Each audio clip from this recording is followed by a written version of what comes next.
Welcome to my channel. Tom Collier, the painting fool here. I know some folks wonder what loose painting is.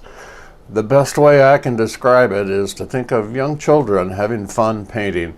They're not concerned at all with details. They just throw the paint on the paper and delight in what happens. In my opinion, that is the joy of watercolor painting. It's always unpredictable, always exciting, always interesting. So let's play with paint and water and have some fun. Today I'll be demonstrating a watercolor landscape painting from a photograph. I'm using the photo as reference only to aid in composition. I'll be using 9x12 Fabriano Artistico cold press 140-pound watercolor paper, Lucas Aquarel 1862 watercolors, and brushes by Sterling Edwards and Princeton. I call this painting Wheat Field and Tree. As you watch the development, you'll see why I call it that. Thanks for watching, and please consider subscribing. Let's get started.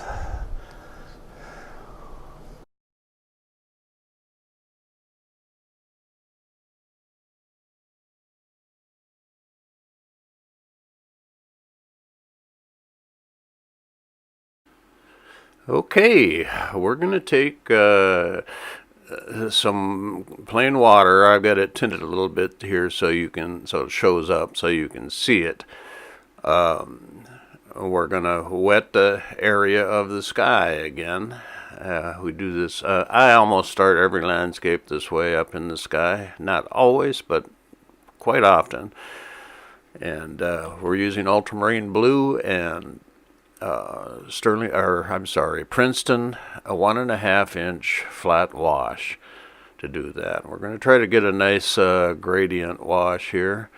So I use my sprayer to kind of soften that horizon line up.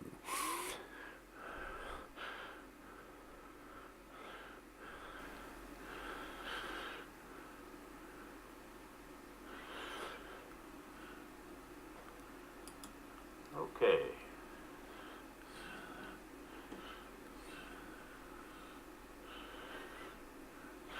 All right, we're using ultramarine blue and some Payne's gray, and with some burnt umber, going to create a gray tone, and we're going to put in some distant hills, I guess you could call them.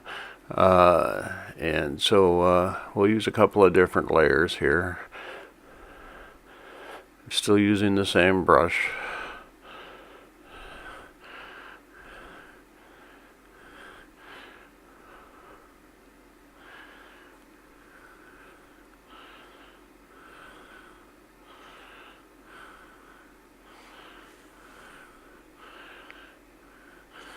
Adding a little alizarin crimson to Payne's gray.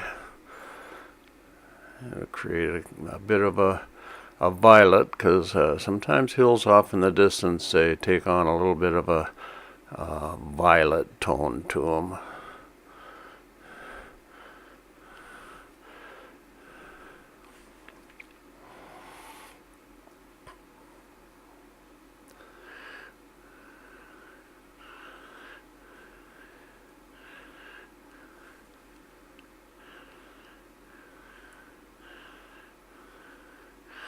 Using a little tissue and blotting in, want to create the impression of kind of a morning mist type of image off in the distance. Okay, we're picking up some raw sienna now, along with a little bit of alizarin crimson, and wetting the foreground area. And we're going to put that raw sienna with a little alizarin crimson in for the foreground. This is going to be a wheat field, I hope.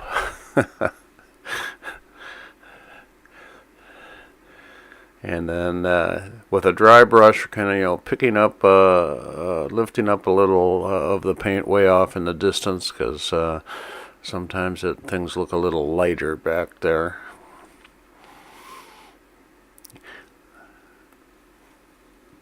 And then putting some texture in the foreground, some wheat-like texture, and now we're going to kind of put in a little bit of a tractor trail that was cut through the wheat. Some farmer came through, checking on his field, and the tractor, of course, squashes down the wheat and creates a little evidence that they've been there.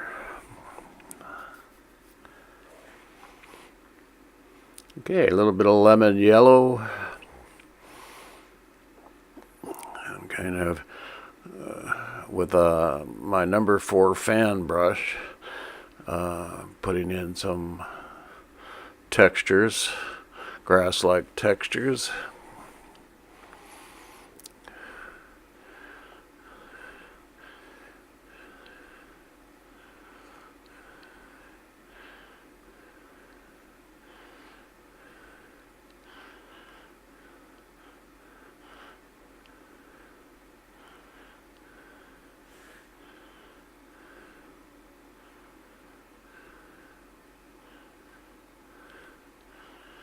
Okay.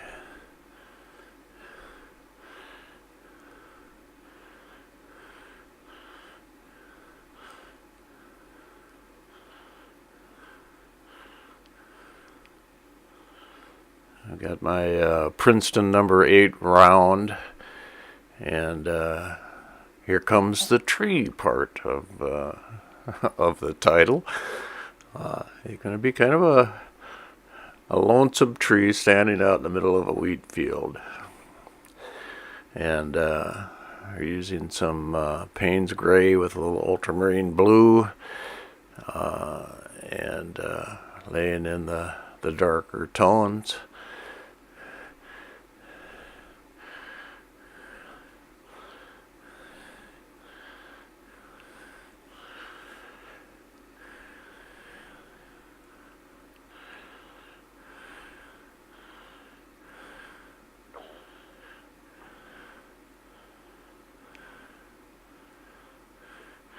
Okay, and of course, this is morning and the sun is shining, so there will be a shadow under this tree, and that's what we're putting in now, a little burnt umber and ultramarine, and I want to soften that up some.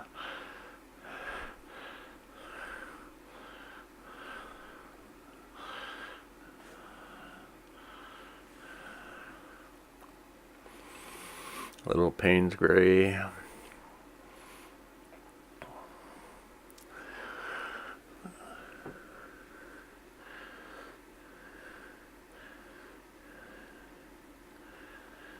And there is another tree living back here.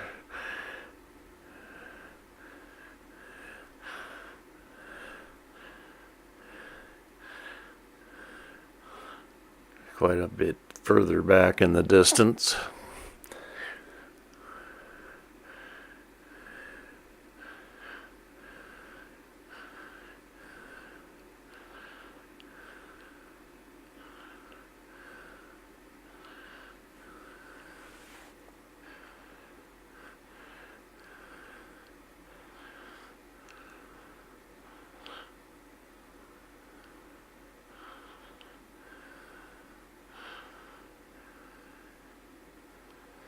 Okay, and we're back with the fan brush again. Sterling Edwards, number 4 fan brush.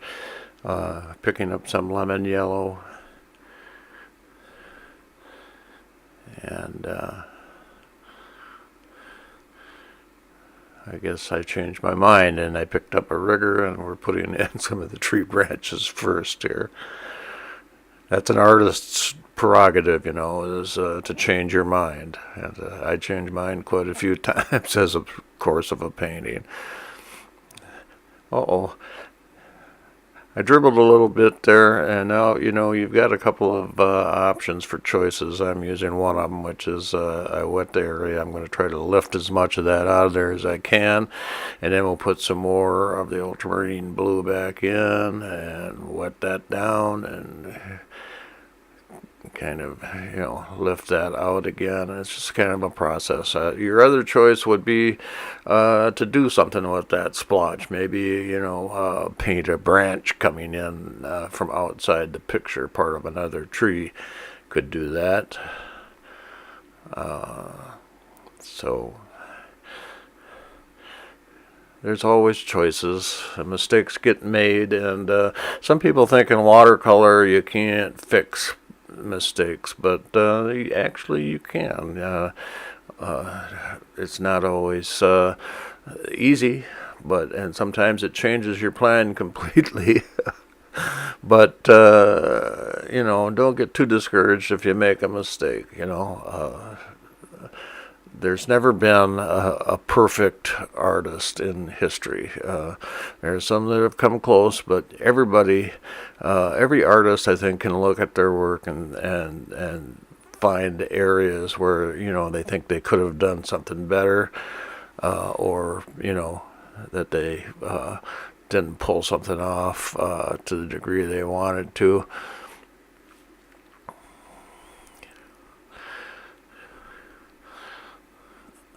Every painting is more or less a learning process, so enjoy the ride, I guess it would be my advice, and learn from it, and you'll be that much better next time. So I could have avoided that little mistake, I suppose, by keeping my palette a little further away from the painting, but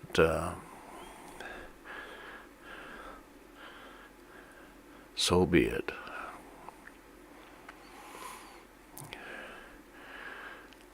I think we've got that doctored up fairly well, and the matte, when I matte this, it's going to cover some of that, so not too bad.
Okay, we've got the fan brush. We picked up some cadmium red light, and we're working that into our wheat field.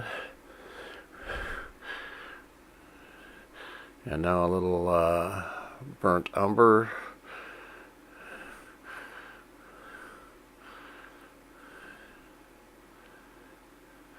And a little Payne's Gray back up here on this hill.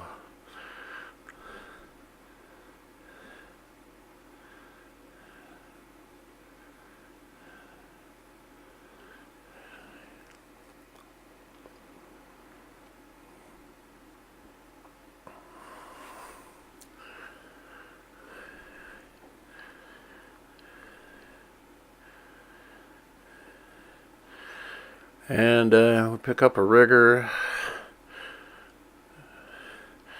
and put in some light shafts using some white gouache.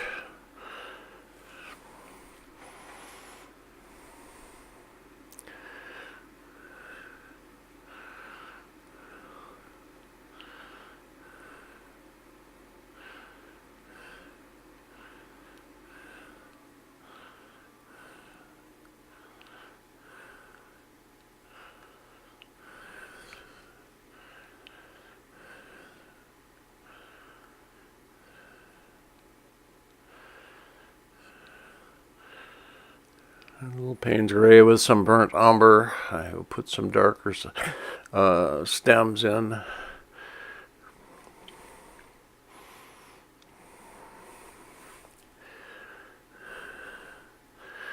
And back with the fan brush here.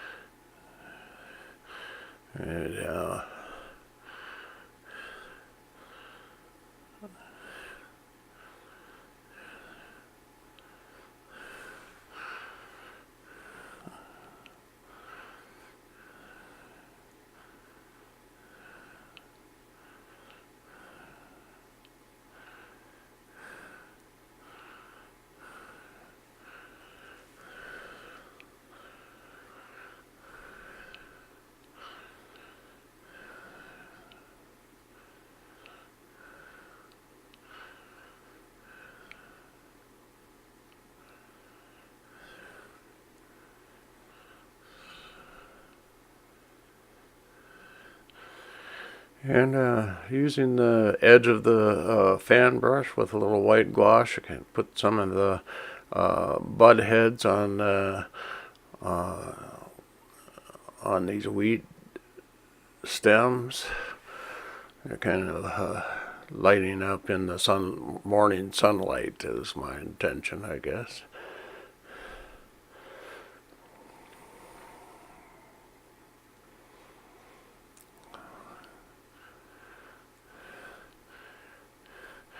And I'm going to put a little fence back here,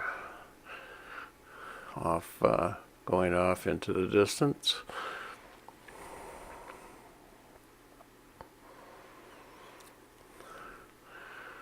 For this, I'm using a little Princeton micro detailer.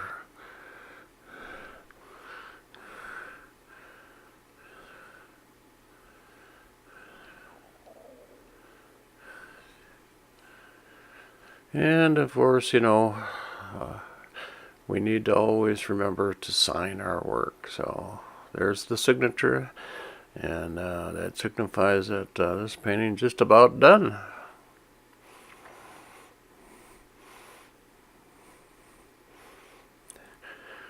Put a little more sparkle in that tree, using some lemon yellow along with a tiny little bit of ultramarine blue, create kind of a vibrant yellow-green color. And there you have it, wheat field and tree. Hope you enjoyed this, and please subscribe to my channel.